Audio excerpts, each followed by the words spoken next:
സാമ്പത്തികമായി, ശാരീരികമായി, മാനസികമായി, സാമുദായികപരമായി എല്ലാ നിലക്കും അല്ലാഹു റബ്ബുൽ ഇസ്സത്ത് നമ്മെ പരീക്ഷിക്കും. അത് അല്ലാഹുവിന്റെ ഒരു തീരുമാനമാണ്. ഈ പരീക്ഷണങ്ങൾ അല്ലാഹു നമുക്ക് നൽകുന്നത് എന്തിനാണ്?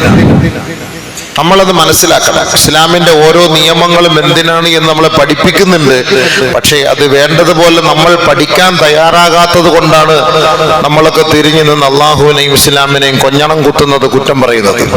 ഇതെന്തിനാണിത് നമ്മൾ പഠിക്കണം. ഏതൊരു കാര്യവും അതിന്റെ ലക്ഷ്യമുണ്ട്.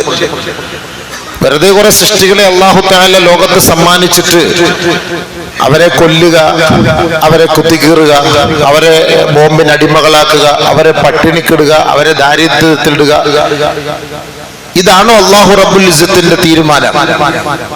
പിന്നെ അല്ലാഹു വലിയ കരുണയുള്ളവനാണെന്നാണല്ലോ പറയുന്നത്. അല്ലാഹു വലിയ കരുണക്കടലാണ്. പിന്നെ അല്ലാഹു സുബ്ഹാനഹു വ തആല ഇങ്ങനെയൊക്കെ തന്റെ സൃഷ്ടികളോട് ചെയ്യുന്നത് എന്തിനാണ്? സ്വാഭാവികമായിട്ട് വിവരമില്ലാത്തവർക്ക് അങ്ങനെയൊക്കെ ചിന്തയുണ്ടാകാം. അതുകൊണ്ടാണ് അല്ലാഹുവിനെ കുറിച്ച് പഠിക്കണമെന്ന് പറയുന്നത്. നമ്മളൊക്കെ ഭൂരിപക്ഷം മുസ്ലിമീങ്ങളും എന്താണ് ഇസ്ലാമിക ആശയം, ആദർശം, ശരീഅത്ത് എന്നുള്ളത് നമുക്ക് ഇതുവരെക്കും മനസ്സിലായിട്ടില്ല എന്നുള്ളതാണ്. കേവലം ഈ ഒരു ജുമുഅക്ക് ഒരു അരമണിക്കൂർ 15-20 മിനിറ്റ് നമ്മൾ വന്നിരുന്ന് ദീൻ കേൾക്കുന്നു. പിന്നെ ഏതെങ്കിലും മതപ്രഭാഷണ സദസ്സുകളിൽ പോയി അത് തുലോം തുച്ഛമായ ചില ആളുകൾ വേറെന്തോ വിഷയങ്ങളൊക്കെ കേൾക്കുന്നു എന്നല്ലാതെ ഇസ്ലാമിനെ കുറിച്ച് പഠിക്കാൻ നമ്മൾ സമയം കണ്ടെത്താറുണ്ടോ? മൂസാ നബി അലൈഹി സ്വലാത്തു വസ്സലാം തൗറാത്തിനെ പഠിക്കാൻ 30-40 വർഷം പണിയെടുത്തിട്ട് അത് പഠിച്ചിട്ടില്ല എന്നുള്ളതാണ്. ആദരവായ റസൂലുള്ളാഹി തങ്ങൾ 23 വർഷം കൊണ്ടാണ് ലോകത്ത് വിപ്ലവം സൃഷ്ടിച്ചത്. 23 വർഷം. നബി സല്ലല്ലാഹു അലൈഹി വസല്ലമ തങ്ങൾ 10 വർഷം മക്കയിലും 13 വർഷം മദീനയിലും. ഈ പരിശുദ്ധമായ ഖുർആനിന്റെ വിപ്ലവം ലോകമെമ്പാട് നബിയുനാ റസൂലുള്ളാഹി തങ്ങൾ എത്തിച്ചു കൊടുത്തു. ഒരൊറ്റ പ്രവാചകൻ ലോകമെമ്പാടും. ഇന്ന് ലോകത്ത് 800 കോടിയോളം ലോകത്ത് മനുഷ്യരുണ്ടെങ്കിൽ അവർ പരിശുദ്ധമായ ഖുർആൻ എന്ത് എന്ന് അവരിന്ന് ഗവേഷണം നടത്തിക്കൊണ്ടിരിക്കുകയാണ്. ബഹുമാനമുള്ള സഹോദരങ്ങളെ, അത് പരിശുദ്ധ പ്രവാചകൻ കുറഞ്ഞ കാലം കൊണ്ടാണ് ലോകത്തൊരു വലിയ വിപ്ലവം ഖുർആനോട് സൃഷ്ടിച്ചത്. മറ്റൊരു പ്രവാചകന്മാർക്ക് കിട്ടാത്ത ഭാഗ്യമാണിത്. 950 വർഷമാണ് നൂഹ് നബി അലൈഹി സ്വലാത്തു വസ്സലാം പ്രബോധനം നടത്തിയത്. എന്നിട്ട് എത്ര പേര് വന്നു? എത്ര പേരുണ്ടായി? യൂനുസ് നബി അലൈഹി സ്വലാത്തു വസ്സലാം 40 വർഷത്തോളം ദഅവത്ത് ചെയ്തിട്ട് ഒരാൾ പോലും സ്വീകരിക്കാൻ തയ്യാറാകാതെ വന്ന ദേഷ്യത്താലാണ് അദ്ദേഹം ആ നാട് വിട്ടു പോയത്. കപ്പലിൽ ചാടി കയറി പോയത് രക്ഷപ്പെടാൻ. യുവന്മാരോടൊന്നും പറഞ്ഞിട്ട് കാര്യമില്ല. അങ്ങനത്തെ സാഹചര്യത്തിലാണ് അല്ലാഹു സുബ്ഹാനഹു വ തആല ആദരവായ റസൂലുള്ളാഹി സ്വല്ലല്ലാഹു അലൈഹി വസല്ലമ തങ്ങളിലൂടെ ഈ ലോകമെമ്പാടുമുള്ള ഇന്നത്തെ ഈ ആഖിർ സമാനിലെ ഈ അവസാനത്തെ സമുദായത്തിന് കുറഞ്ഞ വർഷങ്ങൾ കൊണ്ട് കൂടുതൽ കാര്യങ്ങൾ ലോകത്ത് പഠിപ്പിച്ചു കൊടുത്തു നബിയുനാ ഷഫീഉനാ റസൂലുള്ളാഹി സ്വല്ലല്ലാഹു അലൈഹി വസല്ലം. 23 വർഷക്കാലം കൊണ്ട് ഖുർആൻ. എന്താണ് ഇസ്ലാം? ഇസ്ലാം എന്ന് പറഞ്ഞാൽ എന്താണ്? ഇത് നമ്മുടെ സമുദായം പഠിക്കാനും പഠിപ്പിക്കാനും പ്രചരിപ്പിക്കാനും തയ്യാറാകാതെ വരുമ്പോഴാണ് ലോകം മുഴുവനും ഇവരൊരു തീവ്രവാദി, ഭീകരവാദി എന്നുള്ള ഒരു മുദ്ര കൊണ്ട് നമ്മൾ ചിത്രീകരിക്കുന്നത്. നമ്മൾ മുദ്ര കുത്തപ്പെടുന്നതിന്റെ കാരണം അതാണ്. നബി സല്ലല്ലാഹു അലൈഹി വസല്ലമ തങ്ങൾ ഇസ്ലാം എന്താണ് എന്ന് പഠിപ്പിച്ചു കൊടുക്കുക മാത്രമല്ല, പ്രാവർത്തികമായി കാണിച്ചു കൊടുക്കുകയും ചെയ്തു. അതായിരുന്നു പരിശുദ്ധ പ്രവാചകന്റെ തീരുമാനം. ബഹുമാനപ്പെട്ട നബി സല്ലല്ലാഹു അലൈഹി വസല്ലമ തങ്ങളെ സ്വീകരിക്കാൻ ജൂത ക്രൈസ്തവർ മദീന പള്ളിയിലേക്ക് വരുമ്പോൾ പരിശുദ്ധമായ മദീന പള്ളിയുടെ ഉള്ളിലേക്ക് അവരെ സ്വീകരിച്ചിരുത്തി ഇസ്ലാമികപരമായ ആശയ സ്നേഹ സംവാദങ്ങൾ നടത്തുകയും അവരുടെ സംശയങ്ങൾക്ക് നിവാരണം നടത്തി കൊടുക്കുകയും ജൂത ക്രൈസ്തവർക്ക് നമസ്കരിക്കാൻ, പ്രാർത്ഥിക്കാൻ സമയമായപ്പോ പരിശുദ്ധമായ മദീന പള്ളിയുടെ ഉള്ളിൽ തന്നെ അവരുടെ ദൈവത്തെ ആരാധിക്കുവാനുള്ള പരിപൂർണമായ സ്വാതന്ത്ര്യം നൽകി ലോകത്ത് മാനവികത എന്തെന്ന് പഠിപ്പിച്ചു കൊടുത്ത പ്രവാചകനാണ് മുത്തു ഉമ്മത്ത് മുഹമ്മദ് മുസ്തഫ സല്ലല്ലാഹു അലൈഹി വസല്ലം. ആ പ്രവാചകന്റെ അനുയായികളാണ് നമ്മൾ. ഒരിക്കലും അവർ ഒരു തീവ്രവാദ ഭീകരവാദ പ്രവർത്തനത്തിലേക്ക് പോവുകയില്ല. പിന്നെ നമ്മൾ എന്തോ ലോകത്തിന് മുന്നിൽ തീവ്രവാദികളായി മതഭ്രാന്തന്മാരായി മുദ്ര കുത്തപ്പെട്ടിരിക്കുകയാണ് ലോകത്തിന്റെ മുന്നിൽ. ബഹുമാനമുള്ള സഹോദരങ്ങളെ, അപ്പോൾ ഒരു നല്ല ഒരു കാര്യത്തിനോട് അസൂയാലുക്കൾ എവിടെയും ഉണ്ടാകും. നമ്മുടെ കുടുംബങ്ങളിൽ തന്നെ നമുക്കൊരു നന്മ കിട്ടിയാൽ അതിനെ ഇഷ്ടപ്പെടാത്ത എത്രയോ രക്തബന്ധുക്കൾ നമ്മുടെ കൂട്ടത്തിൽ ഉണ്ടാകും. ഒരു നല്ല ജോലി, ഒരാളിന് നല്ല സമ്പത്ത്, അല്ലെങ്കിൽ നല്ല ഒരു വീട്, നല്ല ഒരു വാഹനം വാങ്ങി ഉടനെ നമ്മുടെ കുടുംബത്തിൽ തന്നെ നമുക്ക് ഇഷ്ടപ്പെടാത്ത ആളുകൾ ഉണ്ടാകും. ഒരു നല്ലതിനോട് അസൂയ തോന്നുന്നവരുണ്ടാകും. അത് സ്വാഭാവികമാണ്, അത് മനുഷ്യ സഹജമാണ്. അതുകൊണ്ടാണ് സ്വർഗലോകത്ത് ഈ അസൂയ എന്ന് പറയുന്ന ഒരു രോഗമില്ല എന്ന് അല്ലാഹു തആല പറഞ്ഞത്. സ്വർഗലോകത്ത് അങ്ങനത്തെ ഒരു രോഗമില്ല. അസൂയ അല്ലാഹു സുബ്ഹാനഹു വ തആല, കുശുമ്പ്, അസൂയ, ഇതൊക്കെ അല്ലാഹ് സ്വർഗത്തിൽ പ്രവേശിക്കുന്നതിന് മുമ്പ് അല്ലാഹ് എടുത്തു കളയും. അപ്പൊ ഈ നല്ല മതം, ഈ സത്യത്തിന്റെ മതം, ഈ സൗഹാർദ്ദത്തിന്റെ മതം, ഈ സഹിഷ്ണുതയുടെ മതം, ഇത് പരിശുദ്ധ പ്രവാചകൻ ലോകത്ത് പഠിപ്പിച്ചു വ്യാഖ്യാനിച്ച് മനസ്സിലാക്കി കൊടുത്തത് കൊണ്ട് ലോകത്ത് അക്രമങ്ങളോ അനീതിയോ അധർമ്മങ്ങളോ ഒന്നും ഉണ്ടാവുകയില്ല എന്ന് മനസ്സിലാക്കി, ഇത് തന്നെയാണ് നല്ല മതം എന്ന് മനസ്സിലാക്കി കൊടുത്താൽ ലോകം മുഴുവൻ ഇതിനെ സ്വീകരിക്കാൻ തയ്യാറാകുമ്പോൾ ലോകത്ത് കുഴപ്പമുണ്ടാക്കുന്ന ഒരു വിഭാഗം ആളുകൾക്ക് അവരുടെ ആയുധങ്ങളും വെടിക്കോപ്പുകളും കച്ചവടച്ചരക്കാക്കി മാറ്റാൻ കഴിയാതെയും കൊള്ളയടിയും ബലാത്സംഗവും നടക്കാൻ പറ്റാതെ വരുമ്പോ സ്വാഭാവികമായി ഈ ഒരു മനുഷ്യർ, ഈ ഒരു വിഭാഗം തീവ്രവാദികളും ഭീകരവാദികളുമാണ് എന്ന് ചിത്രീകരിക്കപ്പെട്ടാൽ ഒരുപക്ഷെ ഇവരുടെ ദീനിൽ നിന്ന് ഇവരെ അകറ്റാൻ കഴിയും. അങ്ങനെയാണ് നിഖാബ്, പർദകള്, തൊപ്പി, ധാടി, ഇതൊക്കെ ഒരു മോശമായ രീതിയിൽ ഈ ഇസ്ലാമിക പ്രതിയോഗികൾ ലോകത്ത് പ്രചരിപ്പിച്ചത്. അങ്ങനെയാണ് മുസ്ലിമീങ്ങൾ ഒരു തീവ്രവാദികൾ എന്ന മട്ടിലേക്ക് അവർ എഴുതി തള്ളുന്നത്. ഇവിടെ മാത്രമല്ലല്ലോ, കേരളത്തിൽ മാത്രമല്ല, ലോകത്തിന്റെ ഏത് ഭാഗത്ത് പോയാലും. എന്നാൽ ഇസ്ലാമിനെ പഠിച്ച ഭൂരിപക്ഷം വരുന്ന ജനങ്ങളും അത് സത്യത്തിന്റെ മതമാണ് എന്ന് എല്ലാവരും അംഗീകരിക്കുന്നുണ്ട്.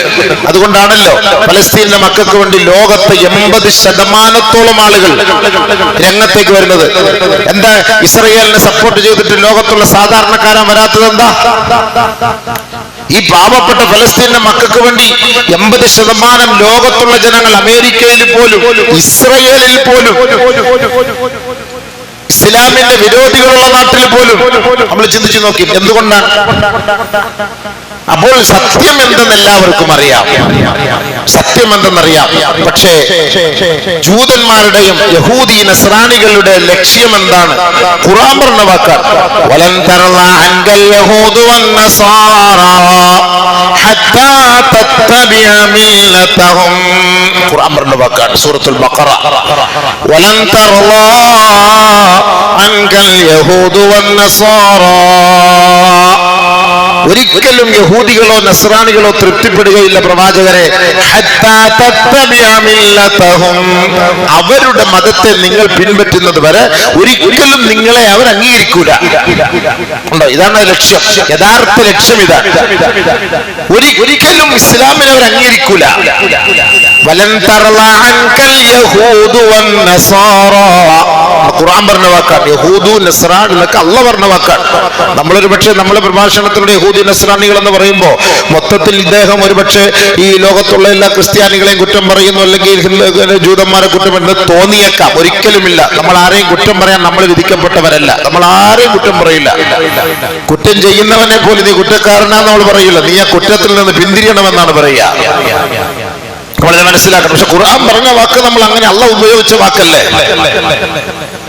യാ അയ്യുഹല്ലദീന ആമനൂ ലാ തത്തഖിദുൽ യഹൂദ വന്നസാറ ഔലിയാ. അല്ലാഹ് പ്രത്യേകം പറഞ്ഞ വാക്ക് ഖുർആനിനകത്ത്. അല്ലാഹ് പറഞ്ഞത് നമുക്ക് മാറ്റിമറിച്ച് സാഹചര്യത്തിനൊത്തൊന്നും നമുക്ക് സംസാരിക്കാൻ പറ്റൂലല്ലോ. ഖുർആൻ പറഞ്ഞ വാക്കെന്താ? യാ അയ്യുഹല്ലദീന ആമനൂ ലാ തത്തഖിദുൽ യഹൂദ വന്നസാറ ഔലിയാ ബഅ്ളുഹും ഔലിയാഉ ബഅ്ൾ. ജൂതനസ്രാണികളോടൊപ്പം നിങ്ങൾ വലിയ സഹവാസമൊന്നും വേണ്ട കേട്ടോ എന്ന് നമ്മൾ പറയുമ്പോൾ സ്വാഭാവികമായിട്ട് നമ്മളിപ്പോ ക്രിസ്ത്യാനികളോടോ അല്ലെങ്കിൽ നമ്മുടെ നാട്ടിലുള്ള ജൂതന്മാരോടോ നല്ല, ഇതിൽ ഏറ്റവും വർഗീയ വിഷങ്ങളുള്ള വിഷജന്തുക്കൾ, വിഷവിത്തുകൾ ഇസ്ലാമിനോടോ മനുഷ്യരോടോ മാനവികതയോടോ താല്പര്യമില്ലാത്ത ഒരു വിഭാഗം തീവ്രതയുടെ മുൾമുനയിൽ നിൽക്കുന്നവർ എന്ന് വേണം ഇതിനർത്ഥം നമ്മൾ വെക്കാൻ. അല്ലാതെ സാധാരണക്കാരനായ ഒരു ക്രിസ്ത്യാനിയെ ഒരു ജൂതനോട് സഹവസിക്കരുത് എന്ന് നമ്മൾ ചിത്രീകരിച്ചു പോകരുത്.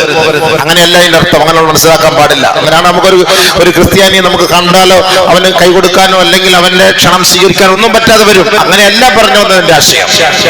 നമ്മുടെ ആശയ ആദർശങ്ങൾക്ക് തടസ്സം നിൽക്കുകയും ജീവിതത്തിനുള്ള സ്വാതന്ത്ര്യം അലിക്കുന്നതിനുള്ള പ്രവൃത്തികൾ ചെയ്യുകയും ചെയ്യുന്ന അങ്ങനെയുള്ള വർഗക്കാർ, അങ്ങനെയുള്ളവരുമായിട്ട് സഹവാസം വേണ്ട. ഇതാ പറഞ്ഞത് പരിശുദ്ധമായ ഖുർആൻ ആശയമാണ്. അപ്പൊ അള്ളാഹു ഉപയോഗിച്ച വാക്ക് യഹൂദ വ നസാറ എന്നാണ്. അപ്പൊ നമ്മളും അത് തന്നെയാണ് ഉപയോഗിക്കുന്നത്.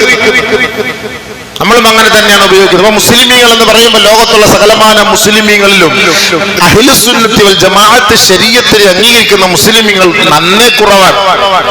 കൂടുതൽ മുസ്ലിം ഇറാനിൽ ഷിയാക്കളാണ്. നമുക്കിപ്പോ അവരെ ഉൾക്കൊള്ളാൻ കഴിയില്ല. നമ്മൾ നോക്കുമ്പോൾ മുസ്ലിമീങ്ങളുടെ വേഷത്തിലാണ്, പറഞ്ഞിട്ട് കാര്യമില്ല.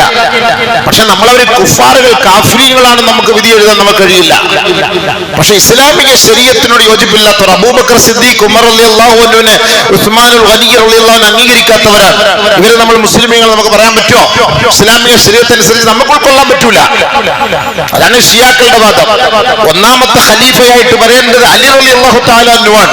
അലി റളിയല്ലാഹു തആല അൻഹുവിന്റെ സ്ഥാനം അബൂബക്കർ സിദ്ദീഖ് പിടിച്ചെടുത്തതാണ് എന്ന് വാദിക്കുന്നവരാണ് ഷിയാക്കൾ. ഒരിക്കലും അങ്ങനെ ഒരു സംഭവമേ ഇല്ല. അപ്പൊ അങ്ങനത്തെ ഒരു വിശ്വാസമുള്ളവരാകുമ്പോ ഒരിക്കലും നമുക്ക് അവരെ ഉൾക്കൊള്ളാനോ അംഗീകരിക്കാനോ കഴിയുകയില്ല. അതേപോലെ നമ്മുടെ നാട്ടിൽ തന്നെ ബോറോ മുസ്ലിങ്ങൾ എന്ന് പറഞ്ഞൊരു വിഭാഗമുണ്ട്. അവരൊക്കെ ഈ തലയിൽ ഒരു പ്രത്യേക തൊപ്പിയാണ്. നമുക്ക് കാണാം, നമ്മുടെ അടുത്ത് പ്രധാനമന്ത്രിയൊക്കെ അവർ ഭയങ്കരമായിട്ട് സ്വീകരിച്ച് ആനയിച്ച് കൊണ്ടുപോകുന്നോ കാണാം. ബഹുമാനമുള്ള സഹോദരങ്ങൾ, ഷിയാക്കളുടെ മറ്റൊരു വിഭാഗമാണ് അവർ. ഒരിക്കലും അവരെ ശരീഅത്തിന്റെ അഹ്ലുകാരായിട്ട് നോക്കുമ്പോൾ വലിയ താടി ഉണ്ടാവും, വലിയ തൊപ്പി ഉണ്ടാവും. 6 മാസം ജമാഅത്തിൽ പോയവരെ പോലെയൊക്കെ ആരെയും കാണുന്നത് നമ്മൾ ട്രെയിനകത്ത് യാത്ര ചെയ്യുമ്പോൾ. പക്ഷെ നമ്മളെ ഒന്നും കണ്ടാൽ അവർ മിണ്ടുകയില്ല, സംസാരിക്കില്ല, സലാം പറയുകയില്ല. നമ്മൾ അങ്ങോട്ട് പോയി പറഞ്ഞാലുമില്ല. അത് ഷിയാക്കളുടെ മറ്റൊരു വിഭാഗമാണ്. ഒരിക്കലും നമുക്ക് അവരെ ഉൾക്കൊള്ളാൻ കഴിയുകയില്ല. അപ്പൊ ലോകത്ത് ഇവരൊക്കെ ഉണ്ടാവും. ആളുകൾ മുസ്ലിമാണ് മുസ്ലിമാണ് മുസ്ലിമാണ് എന്ന് പറയും. ഖാദിയാനികൾ ഒരിക്കലും മുസ്ലിമേ അല്ല. അവർ പിഴച്ച വർഗം, നരകത്തിന്റെ അവകാശികൾ. അഹമ്മദിയ്യ മുസ്ലിം എന്ന പേരിൽ അവർ അറിയപ്പെടുന്നത്. പേര് നോക്കുമ്പോൾ അഹമ്മദിയ്യ. അപ്പൊ അവര് വാർത്താ സമ്മേളനത്തിലൊക്കെ ഇങ്ങനെ ഇതൊക്കെ പറയും. ഒരിക്കലും നമുക്ക് അംഗീകരിക്കാൻ പറ്റില്ല അവരെ. ആദരവായ റസൂലുള്ളാഹി തങ്ങളെ സ്വീകരിക്കാത്തവർ, അംഗീകരിക്കാത്തവർ. അപ്പൊ അങ്ങനെ ഇവരുടെയൊക്കെ പേര് മുസ്ലിമാണ്. നോക്കുമ്പോ അഹമ്മദിയ്യ മുസ്ലിം, ഖാദിയാനി മുസ്ലിം, അവര് ഷിയ വിഭാഗം മുസ്ലിം, എല്ലാം നല്ല ഇസ്ലാമിന്റെ പേര്. അതാണ് സുഹൃത്തുക്കളെ നമ്മൾ പറഞ്ഞത്, ഇസ്ലാമിനെ അറിയേണ്ട രീതിയിൽ നമ്മൾ അറിയണം. അതുകൊണ്ടാണ് അല്ലാഹു തആല പറഞ്ഞത്, ഖുൽ ഇന്ന ഹുദല്ലാഹി ഹുവൽ ഹുദാ, ഖുൽ ഇന്ന ഹുദല്ലാഹി ഹുവൽ ഹുദാ. അള്ളാഹുവിന്റെ ഹിദായത്തിന്റെ മാർഗം, യഥാർത്ഥ സത്യത്തിന്റെ വഴി എന്തെന്നുള്ളത് നിങ്ങൾ പഠിക്കി മനസ്സിലാക്കി ആ വഴിയെ നിങ്ങൾ പിൻപറ്റി. അത് പഠിക്കാൻ മെനക്കെട്. അല്ലാതെ അവിടെ ഇവിടെ ഒന്നും കണ്ടിട്ട് ഇസ്ലാമിനെ നിങ്ങൾ പഠിക്കാൻ നിൽക്കരുത്. ഇസ്ലാമിക ശരീഅത്തിന്റെ നിയമം അള്ളാഹു അവന്റെ റസൂൽ നമ്മളെ പഠിപ്പിച്ചു തന്നിട്ടുണ്ട്. അത് ആർക്കും അതിനെ മാറ്റി എഴുതാൻ കഴിയൂല. അതിനകത്ത് ഒരാളുടെ കയ്യും കടന്നിട്ടില്ല. അത് അള്ളാഹു തന്നെ പറയുന്ന വാക്കാണ്. അതുകൊണ്ട് അള്ളാഹ് പറഞ്ഞ വാക്കാണിത്. വലൻ തർള അൻകൽ യഹൂദു വലൻ നസാറാ ഹത്താ തത്തബിഅ മില്ലതഹും ഖുൽ ഇന്ന ഹുദല്ലാഹി ഹുവൽ ഹുദാ വലഇൻ ഇത്തബഅത അഹ്വാഅഹും മിൻ ബഅദി മാ ജാഅക ബിൽ ഇൽം. നിങ്ങൾക്ക് അറിവില്ലാത്തത് കൊണ്ട് നിങ്ങൾ അവരെ പിൻപറ്റി കഴിഞ്ഞാൽ നിങ്ങൾ പിഴച്ചു പോകും. നിങ്ങൾ അറിവില്ലായ്മ കൊണ്ട് നിങ്ങൾ അവരെ പിൻപറ്റിയാൽ നിങ്ങൾ പിഴച്ചു പോകും. ഇസ്ലാമിക ശരീഅത്തിന്റെ നിയമങ്ങളെ മാറ്റിമറിച്ചിട്ട് അവരോടൊപ്പം നിങ്ങൾ കൂടുതൽ സഹവാസം, അള്ളാഹ് പറഞ്ഞതിന് എതിരായിട്ടുള്ള സഹവാസമാണ് എങ്കിൽ തീർച്ചയായും നിങ്ങൾ പിഴച്ചു പോകും. ഇത് ഖുർആന്റെ വാക്കാണ്, സൂറത്തുൽ ബഖറയാണ്. നമ്മുടെ ഒന്നും വാക്കല്ല ഇത്. ഖുർആന്റെ ആയത്തുകൾ എടുത്ത് നിങ്ങളുടെ മുന്നിൽ അവതരിപ്പിച്ചു തരുന്നു. ഇതിനകത്ത് നമുക്ക് യഹൂദി എന്നോ നസ്രാനി എന്നോ പേര് വരുമ്പോൾ നമുക്ക് മാറ്റാനൊന്നും പറ്റൂല. ഒരിക്കലും മാറ്റാൻ പറ്റില്ല. അള്ളാഹ് ഖുർആനിൽ പറഞ്ഞ വാക്കല്ലേ. നമ്മളെല്ലാരും ആമീൻ എന്ന് പറയുന്നല്ലോ. ഗൈറിൽ മഗ്ലൂബി അലൈഹിം, നിന്റെ കോപം ഇറങ്ങിയ വർഗത്തെ പോലെ ഞങ്ങളാക്കരുത് പടച്ചവനെ. പിഴച്ചവരും പിഴപ്പിക്കുന്നവരുമായ വിഭാഗത്തിൽ ഞങ്ങളെ നീ പെടുത്തരുത് പടച്ചവനെ. സൂറത്തുൽ ഫാത്തിഹ ഓതുമ്പോൾ ആമീൻ. ആരാവരും ഗൈറിൽ മഗ്ലൂബി അലൈഹിം വലദ്ദാല്ലീൻ, കോപം, അള്ളാന്റെ കോപം ഇറങ്ങിയവർ. ആരാണവർ? ഈ യഹൂദി നസ്രാനികൾ എന്നാണ് തഫ്സീറിലുള്ളത്. അപ്പൊ നമ്മൾ വലദ്ദാല്ലീൻ കേൾക്കുമ്പം ആമീൻ എന്ന് പറയാ, ശരിയല്ല, നമുക്കെതിരെ. അതുകൊണ്ട് ഇനി എല്ലാരും ഒരു മഗ്ലൂബി അലൈഹിം വലദ്ദാല്ലീൻ മിണ്ടണ്ട കേട്ടോ, ആരും മിണ്ടണ്ട, അവർക്കെതിരെ നമ്മൾ ആമീൻ പറയണം. നമ്മുടെ സഹോദരൻ ജോസഫ് അച്ചായൻ നമ്മുടെ ആളല്ലേ, നമുക്കെതിരെ അങ്ങനെ പറയാൻ പാടുണ്ടോ? ഇത് നമുക്ക് എന്തെങ്കിലും ഒരു ഇസ്ലാമിനൊരു തീരുമാനം എടുക്കാൻ പറ്റുമോ? അല്ലാഹു റസൂൽ പഠിപ്പിച്ചല്ലേ ഇത്. ഞാൻ പറയുന്നത് നിങ്ങൾ തഫ്സീർ എടുത്ത് ചോദിക്കോളി. മലയാളത്തിലൊക്കെ തഫ്സീർ ഉണ്ടല്ലോ, വ്യാഖ്യാനങ്ങളൊക്കെ ഉണ്ടല്ലോ, ഇതൊക്കെ എടുത്ത് വെച്ച് നോക്കിക്കോളി. ആരാണ് ഈ ഗൈറിൽ മഗ്ലൂബി അലൈഹിം വലദ്ദാല്ലീൻ? ആരാണവർ എന്നുള്ളത് നിങ്ങൾ എടുത്ത് വെച്ച് നോക്കിക്കോളി. അപ്പൊ നമ്മൾ ചിന്തിക്കേണ്ടത് എന്താ? ഇപ്പൊ ഈ ഇസ്രായേലിൽ നടക്കുന്ന നരനായാട്ടിൽ അവിടെയുള്ള സാധാരണക്കാരായ ഭൂരിപക്ഷം വരുന്ന ജനങ്ങൾ അവരോട് സപ്പോർട്ടില്ല. അതിന് ഒരു വിഭാഗം ആളുകൾ, ഇതൊക്കെ അധികാരത്തിന്റെ തലപ്പത്തിരിക്കുന്നവരാണ്. അത് നമ്മൾ മനസ്സിലാക്കണം. അതാണ് ഏറ്റവും കൂടുതൽ മനസ്സിലാക്കണം. സാധാരണക്കാരല്ല, സാധാ സിവിലിയന്മാരെല്ലാവരും സൗഹൃദ ബന്ധങ്ങൾ പുലർത്തുന്നവരാണ്. ഫലസ്തീനിൽ നിന്നും ഗസയിൽ നിന്നും ഇസ്രായേലിൽ പോയി ബിസിനസ് ചെയ്ത്, കച്ചവടം ചെയ്ത്, ജോലി ചെയ്ത് അങ്ങോട്ടും ഇങ്ങോട്ടും സൗഹൃദം പങ്കിട്ട് ജീവിച്ചിരുന്നവരാണ് ജനങ്ങൾ. അവർ സാധാരണക്കാർ, അങ്ങോട്ടും ഇങ്ങോട്ടും ബന്ധമുള്ളവരാണ്. എന്തെങ്കിലും ഒരു പ്രശ്നങ്ങൾ വന്നാൽ ഇരുകൂട്ടരെ സഹകരിക്കുന്നവരായിരുന്നു, സഹായിക്കുന്നവരായിരുന്നു. 90,000-ഓളം പേര് ഫലസ്തീനിൽ നിന്ന് ഇസ്രായേൽ പോയി ജോലി ചെയ്ത് രാവിലെ പോയി വൈകിട്ട് മടങ്ങി വരുന്നവരാണ്. അപ്പൊ ആ ഒരു ബന്ധം അങ്ങനെ ഇല്ലായിരുന്നെങ്കിലോ? നമ്മൾ ചിന്തിച്ചു നോക്കണം സുഹൃത്തുക്കളെ, സഹോദരങ്ങളെ. അപ്പൊ എല്ലാവരെയും നമ്മൾ അങ്ങനത്തെ കണ്ണുകൊണ്ട് നമ്മൾ കാണരുത്.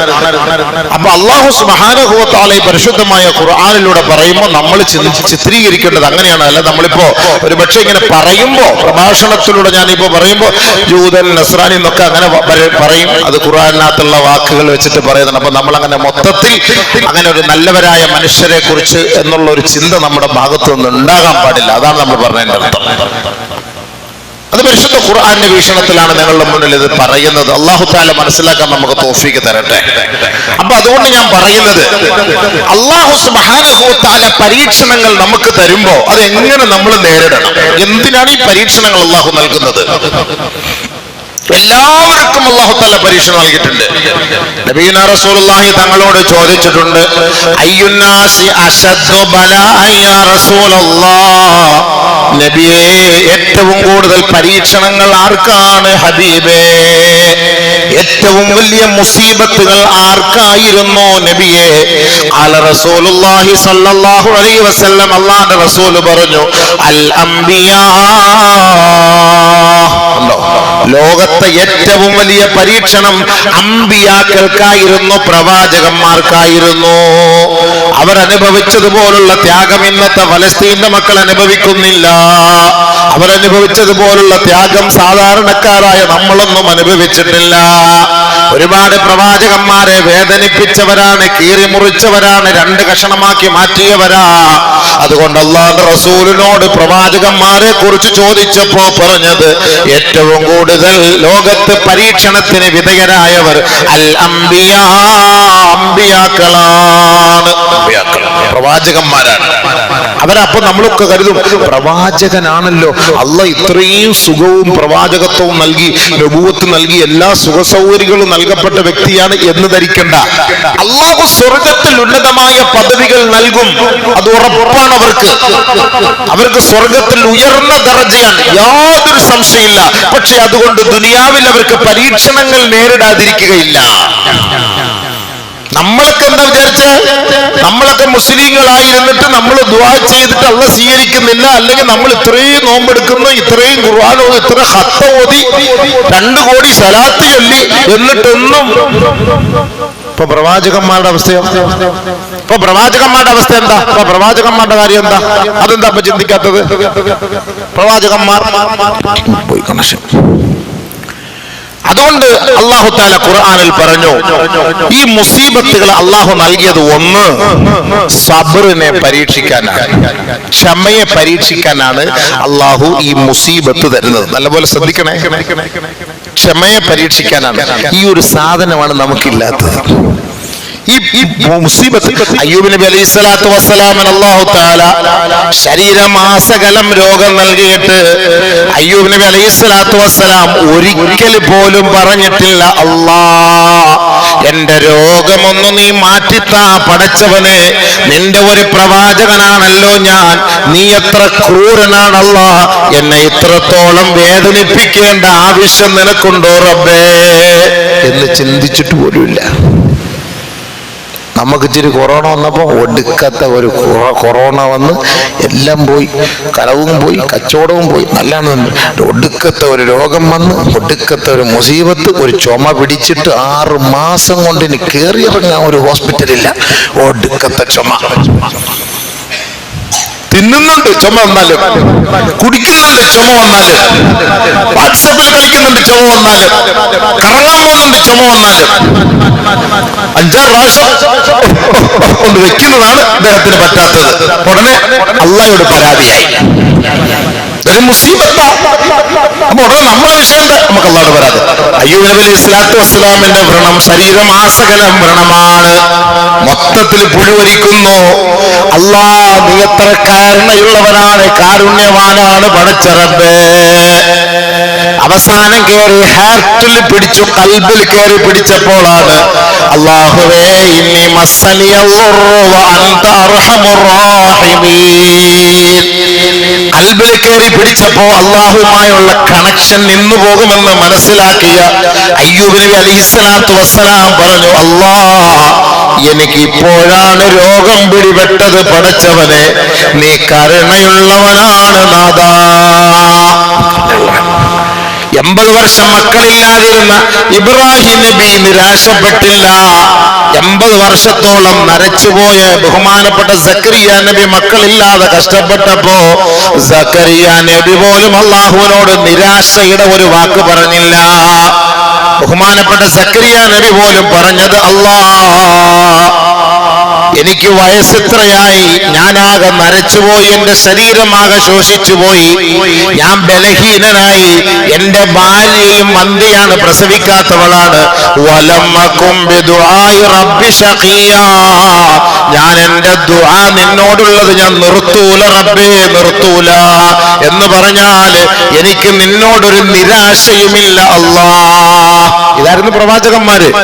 അപ്പൊ നമ്മളൊക്കെ കരുതുമ്പോൾ പ്രവാചകന്മാർക്ക് പരീക്ഷണം ഇല്ലാതല്ല, ഭയങ്കര പരീക്ഷണങ്ങൾ ഉണ്ടായിരുന്നു. അല്ലാഹുവിന്റെ റസൂൽ സല്ലല്ലാഹു അലൈഹി വസല്ലമ തങ്ങള് ഭക്ഷണം കഴിക്കാതെ, കിട്ടാനില്ലാതെ, ഗതിയില്ലാതെ 3 വർഷത്തോളം ശിഅബ് അബീ താലിബിൽ ഉപരോധം ഏർപ്പെട്ട് കിടന്നില്ലേ? അല്ലാഹുവിന്റെ റസൂൽ രാത്രി എത്രയോ ദിവസങ്ങള് മഹദിയായ ആയിഷ റളിയല്ലാഹു തആല റിപ്പോർട്ട് ചെയ്യുന്ന ഹദീസിൽ കാണാം, അല്ലാഹുവിന്റെ പ്രവാചകൻ കാല് ചുരുട്ടി വെച്ച് വയറ് ചേർത്ത് വെച്ച് എത്രയോ ദിനരാത്രങ്ങളിൽ കിടക്കുമായിരുന്നു. എന്തേ കാരണം? നബിയുനാ റസൂലുള്ളാഹി തങ്ങളുടെ വിശപ്പടക്കാനുള്ള ഭക്ഷണമില്ല, അതാണ് കാരണം. ചുരുണ്ടുകൂടി കിടക്കുമായിരുന്നു, വയറ് വേദനയെടുത്തിട്ട് ഭക്ഷണം കഴിക്കാനില്ലാതെ. ഒരിക്കൽ തന്റെ പൊന്നുമോള് ഫാത്തിമ ബീവി നബി തങ്ങളുടെ മുന്നിലേക്ക് കടന്നു വരുന്നു, ഒട്ടിയ വയറുമായി. എത്രത്തോളം എന്ന് വെച്ചാൽ നട്ടലിനോട് ചേർന്ന് ഒട്ടി നിൽക്കുന്ന രംഗം കണ്ട് നബി തങ്ങളുടെ കണ്ണുപോലും മറഞ്ഞുപോയി. ഒന്നും കഴിക്കാനില്ലാതിരുന്നിട്ട് പോലും, അല്ലാ നീ അഹ്ലു ബൈത്തുകളായ ഞങ്ങളോട് കരുണയില്ലാത്തവനായി പോയല്ലോ അല്ലാ എന്ന ഒരു വാക്ക് അവരുടെ ഭാഗത്തു നിന്ന് വന്നിട്ടില്ല. പരീക്ഷണം ഇല്ലെന്നാണ് പറഞ്ഞത്. ഫാത്തിമ ബീവിക്ക് ഗർഭം ധരിച്ചിരുന്ന സമയത്ത് അലി റളിയല്ലാഹു അൻഹുവിനോട് പറഞ്ഞു, മഹാനവറുകളെ എനിക്കൊരു റുമ്മാമ്പഴം കിട്ടിയാൽ കൊള്ളാം. സ്വാഭാവികമായിട്ട് ഗർഭിണിയായിരിക്കുമ്പോ നമ്മുടെ ഭാര്യമാർക്ക് മക്കൾക്ക് എന്തെല്ലാം ആവശ്യങ്ങളാ ഉണ്ടാവുക. മഹാനായ അലി റളിയല്ലാഹു അൻഹു പോയി ഒരു ജൂതന്റെ പുരയിടത്തിൽ വെളപ്പിൽ പോയി പണിയെടുത്തിട്ട് അവര് കൊടുത്ത അന്നത്തെ കൂലി റുമ്മാമ്പഴമാണ്. അവിടെയും പോയി ജൂതന്റെ പുരയിടത്തിലാ പോയത്. നമ്മൾ ചിന്തിക്കണം. അപ്പൊ അവരുമായിട്ട് കണക്ഷൻ നല്ലതുണ്ടായിരുന്നു എന്നല്ല എന്റെ അർത്ഥം. അതാണ് നമ്മൾ മനസ്സിലാക്കേണ്ടത്. അപ്പൊ ഒരു വിഭാഗം ക്രൂരന്മാരാണ്, അത് നമ്മൾ മനസ്സിലാക്കണം. നബി സല്ലല്ലാഹു അലൈഹി വസല്ലം തങ്ങൾ മക്കയിൽ നിന്ന് മദീനയിൽ വന്നപ്പോൾ ജൂതന്മാരുമായിട്ടുള്ള ഉടമ്പടിയിൽ അല്ലാഹുവിന്റെ റസൂൽ പറഞ്ഞത് എന്താ? അവർ നമ്മുടെ സമുദായത്തിൽപ്പെട്ടവരാണ്, നമ്മുടെ സഹോദരങ്ങളാണ്.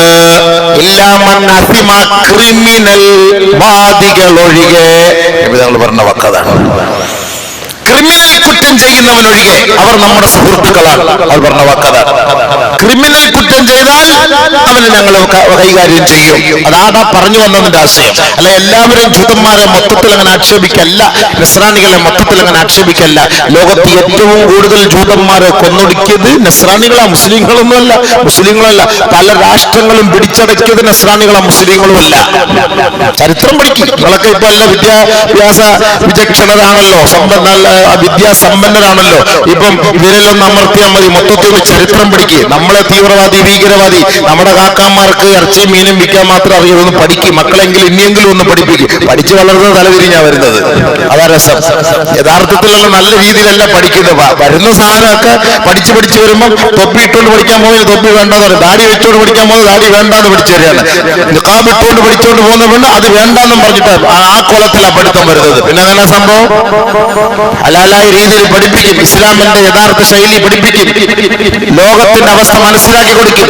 എങ്ങനെയാണ് ഇസ്ലാം പ്രചരിച്ചു വന്നതെന്നും ക്രൈസ്തവത വന്നതെന്നും ജൂദായിസം വന്നതെന്നും പഠിക്കി. എല്ലാത്തിലുണ്ടല്ലോ. നമ്മളെന്തിനാ വെറുതെ കുറ്റം പറയുന്നത് ഇസ്ലാമിനെ? അതുകൊണ്ട് നമ്മുടെ സമുദായമാണ് ഏറ്റവും കൂടുതൽ കുറ്റം പറയുന്നത് ഇസ്ലാമിനെ. അള്ളാഹു കാത്തിരക്ഷിക്കട്ടെ, ഹിദായത്ത് കൊടുക്കട്ടെ. അള്ളാഹ് ഹിദായത്ത് കൊടുക്കട്ടെ, അള്ളാഹ് ഹിദായത്ത് കൊടുക്കട്ടെ. ഇതാണ് നമുക്ക് മനസ്സിലാക്കേണ്ടത്. അപ്പം ബഹുമാനപ്പെട്ട പ്രവാചകന്മാരെ അഹ്ലു ബൈത്തുകളെയും അല്ലാഹ് പരീക്ഷിച്ചു, വലിയ രീതിയിൽ പരീക്ഷിച്ചു.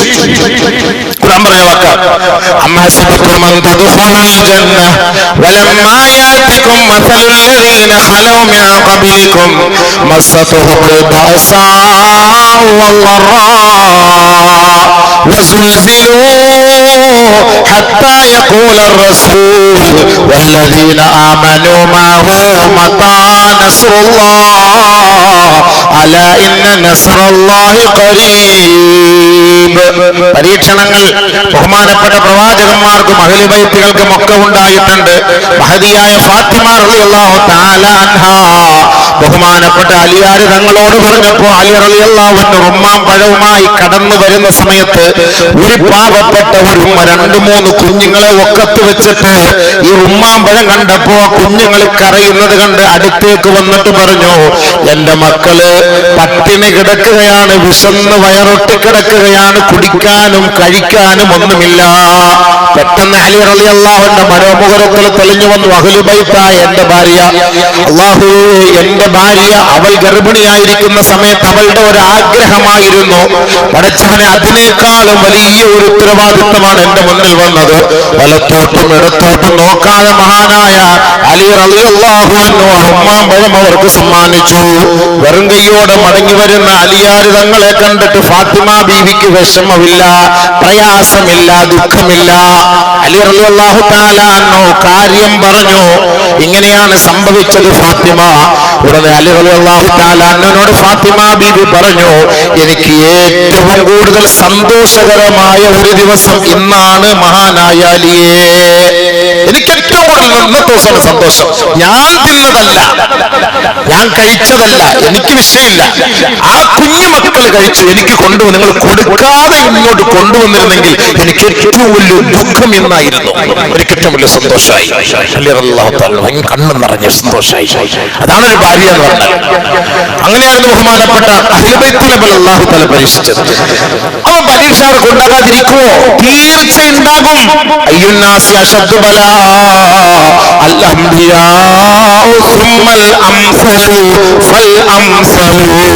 പിന്നീട് ഇങ്ങോട്ട് അവർക്ക് ശേഷം വരുന്നവർക്കാണ് അംബിയാക്കൾ, സാലിഹ സ്വഹാബാക്കൾ, ഔലിയാക്കൾ, താബിഈങ്ങൾ, തബഅ അയിമ്മത്തുൽ മുജ്തഹിദീങ്ങൾ, പിന്നെ സാധാരണക്കാരായ നമ്മളെ പോലുള്ളവർ, ഇവരെ എല്ലാം അല്ലാഹു പരീക്ഷിക്കും കേട്ടോ. യുബത്തലന്നാസു അലാ ഖദ്രി ദീനിഹിം. നമ്മുടെ ദീനിന്റെ തോതനുസരിച്ച്, ശക്തി അനുസരിച്ചാണ് അല്ലാഹു നമ്മളെ പരീക്ഷിക്കുക. ഫമൻ فمن تخن في دينه فمن تخن دينه اشتد بلاؤه. ഒരാളുടെ ദീനിൽ അടിയുറച്ച വിശ്വാസത്തോടെയാണ് ഒരാൾ ജീവിക്കുന്നതെങ്കിൽ അവരുടെ പരീക്ഷണം അവർക്ക് ഭയങ്കരമായിരിക്കും. ഇത്രയും പേര് അവിടെ ഷഹീദാക്കപ്പെടുമ്പോൾ ഒരാൾ പോലും ആ രാജ്യം വിട്ട് നമുക്ക് എങ്ങോട്ടെങ്കിലും പോയേക്കാം എന്ന് കരുതുന്നില്ല. അല്ലാഹു അക്ബർ എന്നുള്ള വർത്തമാനമല്ലാതെ, അൽഹംദുലില്ലാ എന്ന വർത്തമാനമല്ലാതെ, പടച്ചവനെ ഞാൻ ഈ പർദയിട്ടത് കൊണ്ടാണ്, ഞാൻ മുസ്ലിം ആയതുകൊണ്ടാണ്, ഞാൻ ഷഹാദത്ത് കലിമ ചൊല്ലിയത് കൊണ്ടാണ് ഞാൻ ഇങ്ങനെ ഒരു പീഡനം അനുഭവിക്കേണ്ടി വന്നതല്ലോ എന്ന് ഒരാൾ പോലും പറഞ്ഞിട്ടില്ല. അവരോട് കഴിഞ്ഞ ദിവസം അഭയാർത്ഥി ക്യാമ്പിൽ പോയിട്ട് ചോദിക്കുകയാണ്, നിങ്ങൾ ഈ രാജ്യം വിട്ടുപോയിക്കൂടെ എന്ന് ചോദിച്ചപ്പോ അവർ പറഞ്ഞ വാക്ക്, ഞങ്ങൾ ഈ രാജ്യം വിട്ടുപോയാൽ ഈ മുബാറക്കായ ബൈത്തുൽ മുഖദ്ദസ് അടങ്ങുന്ന മണ്ണിനെ ആര് സംരക്ഷിക്കും? ചോദ്യം. നമ്മളിപ്പോ വീട്ടിൽ നടന്നാല് പെട്ടെന്ന് ഇവിടെ നിന്ന് വണ്ടി കയറിയെങ്കിൽ ദുബായിലോ ലണ്ടനിലോ UK-യിലോ ഒക്കെ പോയി നമ്മൾ താമസിക്കും. കൂടുതലും ആളുകൾ ഇന്ത്യ വിട്ടു പോയില്ലേ? വിദേശത്ത് സ്വസ്ഥമായിട്ട് താമസിക്കാൻ പോയില്ലേ?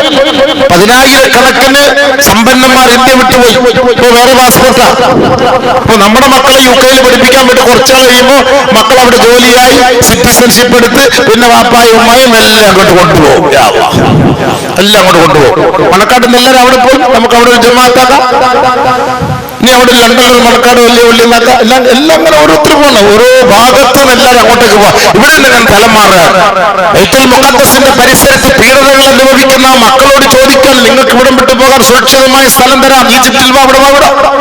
ഞങ്ങൾ പോയാൽ ഈ രാജ്യം, ഈ മണ്ണിനെ ആര് സഹായിക്കും, ആര് സംരക്ഷിക്കും? ഈ ബൈത്തുൽ മുഖദ്ദസ്. അതാണ് ഈമാൻ.